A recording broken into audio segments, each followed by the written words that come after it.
السلام علیکم. کشمیر ڈیجیٹل کے ساتھ میں ہوں ڈاکٹر ثانیہ طارق. ناظرین، تحریک آزادی کشمیر کے تناظر میں اگر ہم دیکھیں تو جولائی کا مہینہ خاصی اہمیت کا حامل ہے. مختلف تاریخیں، مختلف دن اور مختلف جو سانحات ہیں وہ اگر ہم دیکھیں تو جولائی کے مہینے میں رونما ہوئے. اسی حوالے سے بات کرنے کے لیے میرے پاس ساتھ موجود ہے پاسبان حریت کے چیئرمین عزیر احمد غزالی صاحب. ان سے بات کریں گے اور جانیں گے کہ جولائی کا جو مہینہ ہے اس کا تحریک آزادی کے تناظر میں اس کی اہمیت کیا ہے، کون کون سے سانحات یا کون کون سی ہمارے پاس جو عام جو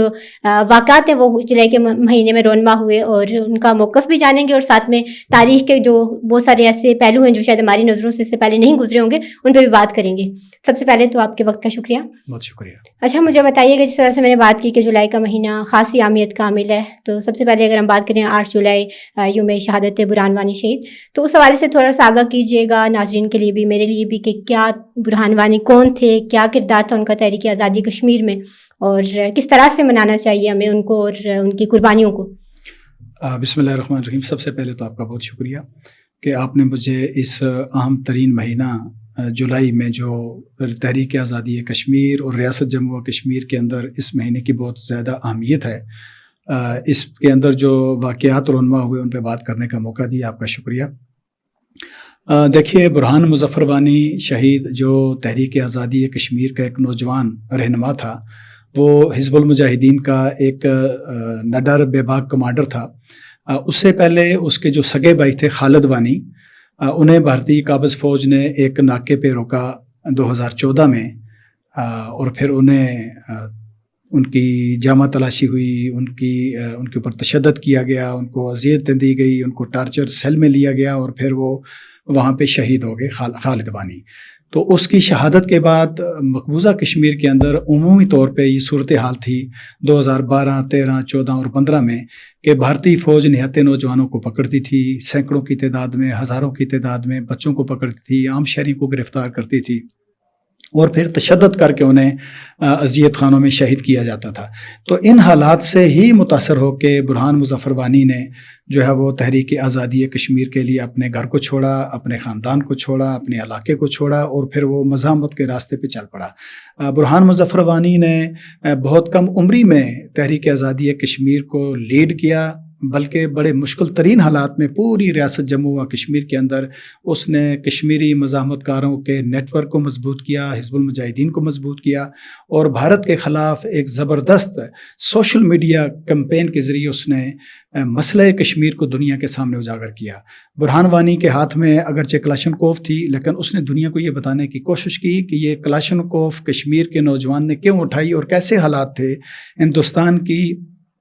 حکومت نے وہ کون سے حالات پیدا کیے تھے کہ جس کی وجہ سے کشمیر کے نوجوان جو ہے وہ عسکریت کے راستے پہ گامزن ہوئے. تو انہوں نے بھارت کی فوج کے جو دہشت گردی تھی اس کو عیاں کیا، ہندوستان کے ظلم و جبر کو دنیا کے سامنے بے نقاب کیا، اور دنیا سے یہ مطالبہ کیا کہ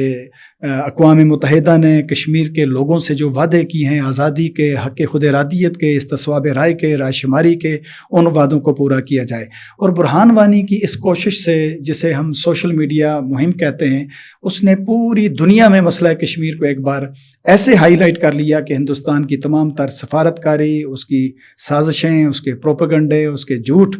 بے نقاب ہو گئے، اور دنیا نے مسئلہ کشمیر کی طرف ایک بار پھر رخ کر لیا. اچھا، مجھے بتائیے کہ اسی کے تسلسل میں جب ہم دیکھتے ہیں تو 13 جولائی کا دن بھی آتا ہے یوم شہدائے کشمیر، تو اس حوالے سے بھی تھوڑا سا آگاہ کیجیے گا کہ کیا ہوا تھا اس وقت اور کیا تاریخ ہے اس کی. جی، میں 13 جولائی سے پہلے تھوڑی سی برہان وانی کی بات ہی مکمل کرنا چاہوں گا کہ وہ بھرپور مزاحمت کرتے ہوئے ہندوستان کے خلاف 8 جولائی 2016 کو کوکرناگ کے اندر مقبوضہ کشمیر میں اپنے 2 دیگر ساتھیوں سمیت خالد شہید اور فراز شہید کے ہمراہ وہ شہید ہو گئے. اور برہان وانی کی شہادت کے بعد مسلسل بھارتی حکومت نے 3.5 ماہ پوری وادی کشمیر میں کرفیو نافذ رکھا، اور اس طرح سے بہت سارے لوگوں کو احتجاجوں اور پروٹیسٹوں کے دوران شہید کیا گیا، گرفتار کیا گیا ہزاروں لوگوں کو. کشمیر کے لوگ بھی اپنے اس نڈر اور بے باک آزادی پسند مجاہد برہان وانی سے بے پناہ محبت کرتے تھے.